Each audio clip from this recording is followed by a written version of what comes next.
LTTE chief tiger Prabhakaran ఇంకా చనిపోలేదని, అతను ఇంకా బ్రతికే ఉన్నారని ప్రభాకరన్ ప్రధాన అనుచరుడైనటువంటి పొట్టు అమ్మన్తో కలిసి ఈ సంవత్సరం మేలో ఆయన ప్రజలను కలవబోతున్నారు అనేటువంటి వార్త సోషల్ మీడియాలో చక్కర్లు కొడుతున్న నేపథ్యంలో అసలు ఈ వార్తలో వాస్తవం ఉందా లేదా? నిజంగా టైగర్ ప్రభాకరన్ ఇంకా బ్రతికే ఉన్నారా? ఉంటే ఇన్ని సంవత్సరాలు ఎక్కడున్నారు, ఏం చేస్తున్నారు? ఆయన నిజంగా మేలో ప్రజలను కలవబోతున్నారా? అసలు తెర వెనక ఏం జరగబోతుంది అనేది పూర్తి స్థాయిలో మనం విశ్లేషణ చేసుకునేటువంటి ప్రయత్నం చేద్దాం. ప్రస్తుతం మనతో పాటు ఉన్నారు ప్రముఖ సీనియర్ జర్నలిస్ట్, ప్రముఖ రాజకీయ విశ్లేషకులు దుర్గా వడ్లమణి గారు. వారితో మాట్లాడదాం. మేడం నమస్తే. నమస్తే అండి. ఎల్టీటీఈ చీఫ్ టైగర్ ప్రభాకరన్ గారు చనిపోలేదని, ప్రభాకరన్ గారు ఇంకా బ్రతికే ఉన్నారని ఈ సంవత్సరం మేలో ఆయన ప్రధాన అనుచరుడైనటువంటి పొట్టు అమ్మన్తో ఆయన కలిసి ప్రజల్ని కలవబోతున్నారు అన్నట్లుగా, ప్రజల ముందుకు రాబోతున్నారు అన్నట్లుగా కొన్ని వార్తలు వస్తూ ఉన్నాయి. ఏంటి నిజంగా టైగర్ ప్రభాకరన్ గారు ఇంకా సజీవంగానే ఉన్నారా? ఉంటే ఇన్ని సంవత్సరాలు ఆయన ఎక్కడున్నారు, ఏం చేస్తున్నారు? నిజంగా మేలో ఆయన ప్రజల ముందుకు వచ్చేటువంటి అవకాశం ఉందా అంటే ఏం చెప్తారు? మీకు గుర్తుంటే కనుకైతే నెడుమారన్ అని ఆయన కూడా అంటే సానుభూతి పరులు ఎల్టీటీఈకి, ఆయన ఆ మధ్యకాలంలో ప్రభాకరన్ బతికే ఉన్నారు అని ఒక ప్రెస్ మీట్ పెట్టారు. ఎవరు నమ్మలా.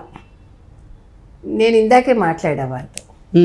ఆయన కూడా ఆ వార్తని ఖండించలేదు.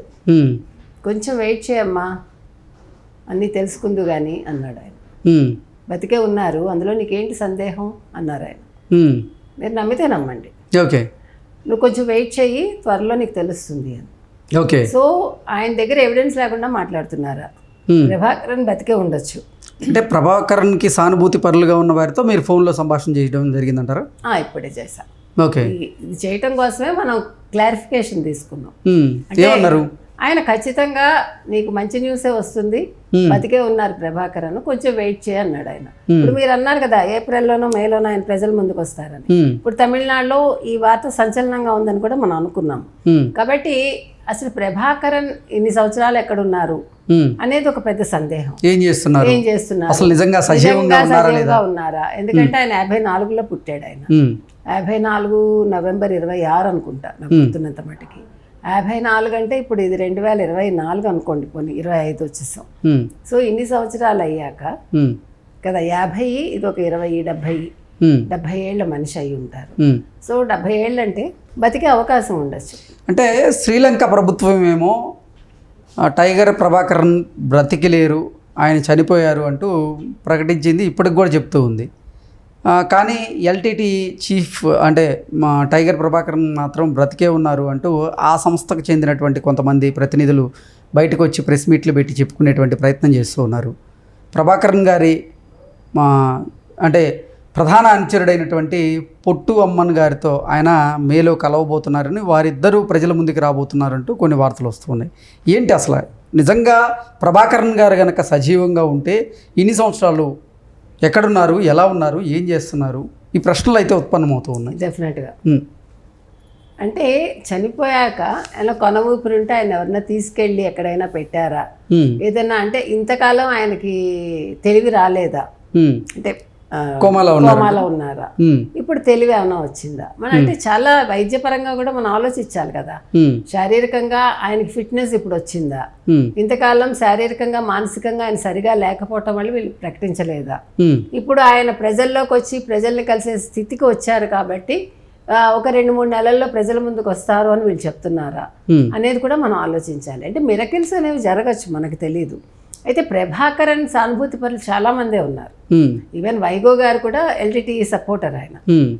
సో నేను అనేది ఏంటంటే ఎల్టీటీఈ అంటే లిబరేషన్ తమిళ్ టైగర్స్ ఈలం, అది దాని పేరు. ఈయన 1972లో మొదలుపెట్టాడు ఈ సంస్థ. అంటే ఈయన జాఫ్నా దగ్గర పుట్టినప్పటికీ కూడా శ్రీలంకలో ఈయన మొదటి నుంచి కూడా తమిళ కల్చర్ అన్నా, తమిళ ప్రజలన్నా, తమిళ భావజాలం, తమిళ కోసం, తమిళ ప్రజల కోసం ఆయన పోరాడతాడు ఆయన. సో ఎప్పుడైతే వాళ్ళు ఎవరు శ్రీలంక ప్రభుత్వం తమిళుల మీద వివక్ష చూపించిందో ఈయన అప్పటి నుంచి కూడా కొంచెం వాళ్ళకి వ్యతిరేకంగా మొదలుపెట్టాడు తన ఉద్యమాన్ని. మొదలుపెట్టాక అప్పట్లో భారతదేశానికి వచ్చినప్పుడు మనకు తెలిసింది ఎంతవరకు అంటే మనకు గుర్తున్నంత వరకు తమిళనాడు ప్రభుత్వం కూడా అతనికి సహకరించింది. అంటే తను అప్పుడు ఇట్లాగా ఏమనాలి ఉగ్రవాదిగా అవుతాడని ఎవరు అనుకోలేదు కదా. సో అప్పట్లో అది ఉండింది. అయితే నాకు ఇయర్ గుర్తులేదు కానీ 13 మంది సోల్జర్స్ చనిపోయారు శ్రీలంకలో ఇతని వల్ల. చనిపోయాక ఇతను వెళ్ళిపోయాడు అడవుల్లోకి.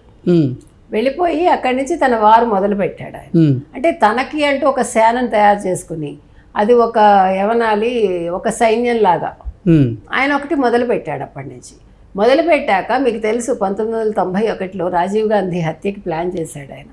అప్పుడు థాను అని అమ్మాయి తన్ని తాను సమర్పించుకుంది. దానికి చాలా రీజన్స్ చెప్తారు.